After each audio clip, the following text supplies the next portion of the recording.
Magandang araw po sa inyong lahat, mga minamahal kong lolo at lola. At sa lahat ng ating mga ka-health tips na laging sumusubaybay sa Doc Mateo Health Tips. Kumusta po kayo? Sana po ay maayos ang inyong pakiramdam habang pinapanood ninyo ito. Alam niyo po, isa sa pinakamalungkot na naririnig ko mula sa ating mga seniors ay ang linyang, "Doc, parang hindi ko na kaya. Hirap na akong tumayo at ang mga binti ko ay parang laging nanginginig." O kaya naman, "Doc, dati ay kaya kong maglakad hanggang kanto para bumili ng pandesal. Pero mayon hanggang pinto na lang ay hinihingal na ako at nanghihina ang mga tuhod ko." Lolo, lola, ang panghihina ng binti ay hindi lang usapin ng pagtanda. Ito po ay isang seryosong bagay dahil ang ating mga binti ang ating foundation. Kapag mahina ang foundation, mas mataas ang panganib na matumba o ma-fall.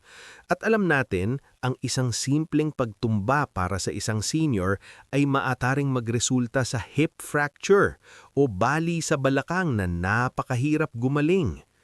Pero huwag po kayong mag-alala dahil sa araw na ito, tutulungan ko kayong ibalik ang lakas ng inyong mga binti gamit ang tamang nutrisyon. Pag-uusapan natin ng 5 pagkain na nagpapalakas ng binti ng mga senior. Bago po tayo magsimula, hayaan niyo muna akong magbigay ng ating napakahalagang paalala. Ang lahat po ng payo na ibinibigay ko rito ay dagdag kaalaman at edukasyon lamang.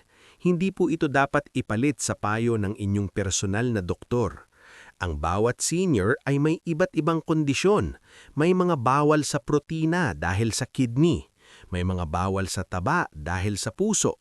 Kaya't bago nyo baguhin ang inyong diet, mas mabuti pong kumonsulta muna kayo sa inyong manggagamot.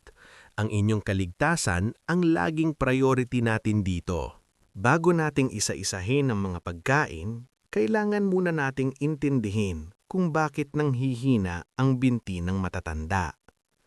Meron po tayong tinatawag na sarcopenia. Ang sarcopenia po ay ang natural na pagkawala ng muscle mass at lakas habang tayo ay tuhatanda. Magsisimula po yan pagtuntong ng edad 40, pero bumibilis po yan pagsapit ng edad 60 pataas. Kung hindi tayo kakain ng tamang protina at hindi tayo kikilos, ang ating mga muscles ay unti-unting mapapalitan ng taba. Ang resulta, ang binti natin ay mukhang malaki pa rin pero wala na itong lamas o lakas para buhatin ang ating bigat. Para malabanan ang sarcopenia, kailangan natin ng 3 bagay: protina, vitamin D, at ehersisyo. Ngayon, alamin natin ang 5 pagkaing magbibigay sa inyo niyan. Pagkain number 1, ang itlog, the perfect protein. Sabi ng iba, "Doc, bawal ang itlog dahil sa kolesterol." Lolo, lola, ang modernong medisina ay nagsasabing ang pagkain ng isang itlog bawat araw ay ligtas para sa karamihan ng mga seniors. Ang itlog po ang itinuturing na gold standard ng protina. Bakit ito maganda sa binti? Dahil ang itlog ay mayaman sa leucine. Ang leucine ay isang uri ng amino acid na parang switch na nagbubukas sa paggawa ng muscle sa inyong katawan. Kung wala kayong sapat na leucine, kahit anong ehersisyo nyo, hindi lalakas ang inyong muscles. Bukod dito, ang itlog ay mura, madaling lutuin, at madaling nguyain para sa mga seniors na may problema na sa ngipin. Mas mabuti ang boiled egg or poached egg kaysa sa prito para iwas sa sobrang mantika. Inumin ito sa almusal para magkaroon ng enerhiya ang inyong binti sa buong araw. Pagkain number 2, isdang mamantika tulad ng sardinas at salmon. Hindi nyo kailangang bumili ng mahal na salmon. Ang ating lokal na sardinas, galunggong o tuna ay napakagaling na pampalakas ng binti. Bakit? Dahil sila ay mayaman sa omega-3 fatty acids. Ang omega-3 po ay hindi lang para sa puso. Ito rin ay isang malakas na anti-inflammatory. Maraming seniors ang hindi makalakad dahil masakit ang mga tuhod at kasukasuan or arthritis. Ang omega-3 ay tumutulong na bawasan ang pamamaga sa inyong mga joints para mas maging maluwag ang inyong pagkilos. Bukod dito, ang mga isda tulad ng sardinas, lalo na kung kakainin pati ang malalambot na tinik, ay mayaman sa calcium at vitamin D na kailangan para sa matitibay na buto. Tandaan, hindi lalakas ang binti kung ang buto sa loob nito ay marupok o may osteoporosis. Pagkain number 3, gatas, yogurt o kesong puti, dairy products. Ang gatas ay hindi lang para sa mga bata. Ang mga seniors ay nangangailangan ng mataas na level ng calcium para maiwasan ang fractures. Pero higit pa sa calcium, ang gatas ay may whey protein. Ang whey protein ay mabilis na naa-absorb ng ating katawan, kaya mabilis din itong nakakatulong sa pag-repair ng muscle sa binti pagkatapos nating maglakad o mag-ehersisyo. Doc Mateo, paano kung nagtatai ako sa gatas? Lactose intolerant. Naiintindihan ko po yan, karaniwan yan sa ating mga Pinoy. Pwede po kayong mag-yogurt o kesong puti. Ang yogurt ay may probiotics na maganda rin sa inyong digestion. Kung hindi talaga pwede ang dairy, pwede ring uminom ng almond milk or soy milk na fortified ng calcium. Pagkain number 4, munggo at iba pang legumes. Heto na ang paborito nating ulam tuwing Biyernes. Ang munggo, patani, kadyos at tofu na gawa sa soya. Ang mga ito ay napakagandang source ng plant-based protein. Maraming seniors ang natatakot sa munggo dahil sa uric acid. Lolo, lola, ayon sa mga bagong pag-aaral, ang purines mula sa gulay tulad ng munggo ay hindi kasing sama ng purines mula sa laam-loob o red meat pagdating sa pag-atake ng gout. Hanggat sapat ang inyong pag-inom ng tubig at hindi nyo sasamaan ng taba ng baboy ang inyong munggo, ito ay ligtas at napakasustansya.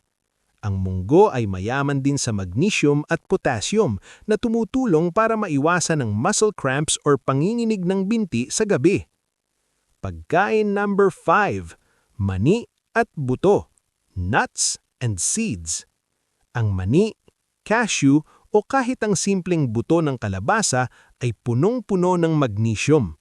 Ang magnesium po ang mineral na responsable sa muscle contraction and relaxation. Kung kayo po ay laging binabatikon o pinupulikat, baka kulang kayo sa magnesium. Ang pagkain ng isang maliit na dakum ng mani bawat hapon ay magandang merienda.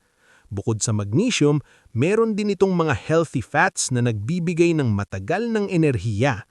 Siguraduhin lang po na hindi ito salty o maalat para hindi tumaas ang inyong blood pressure. Lolo, lola, kailangan ko pong maging tapat sa inyo.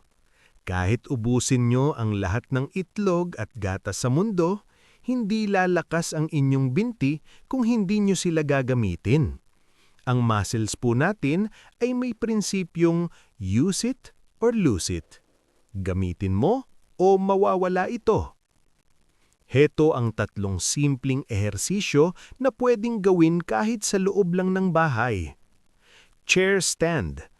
Umupo sa matibay na upuan, pagkatapos ay tumayo nang hindi gumamit ng kamay.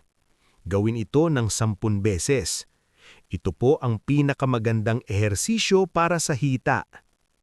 Calf raises.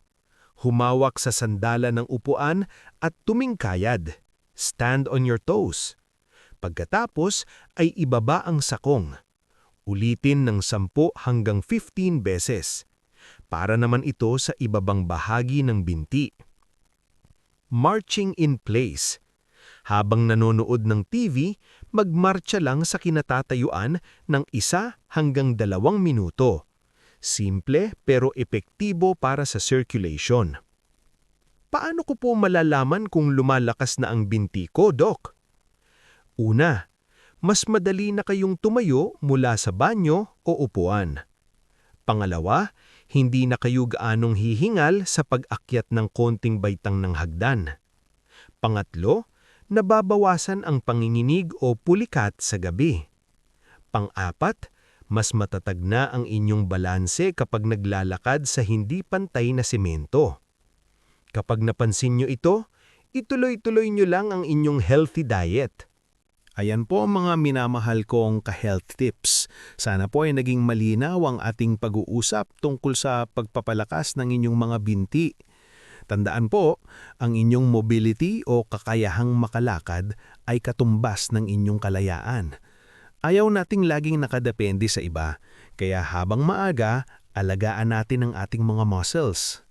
Ngayon, gusto ko pong marinig ang inyong karanasan. Ano po ang madalas ninyong nararamdaman sa inyong mga binti? Hirap ba kayong tumayo o lagi ba kayong pinupulikat? At sa 5 pagkain na nabanggit ko, alin po ang paborito ninyo? I-share po ninyo yan sa comment section sa ibaba. Gusto ko pong mabasa ang inyong mga kwento at kung paano ko pa kayo matutulungan.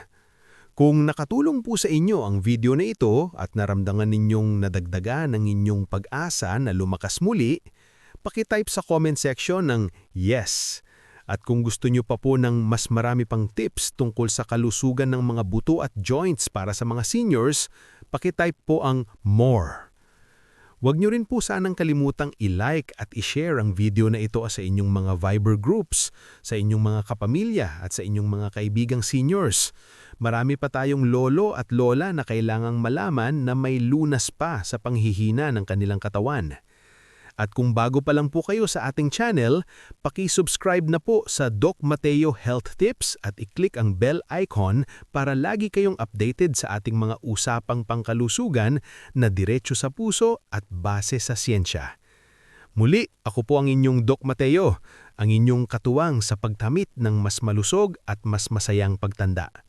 Tandaan po, sa bawat hakbang, lakas ng binti ang kailangan. Maraming salamat po sa inyong pakikinig at pagtitiwala. Manatiling malusog, mapanuri, at higit sa lahat, manatiling pinagpala po tayong lahat. Paalam po!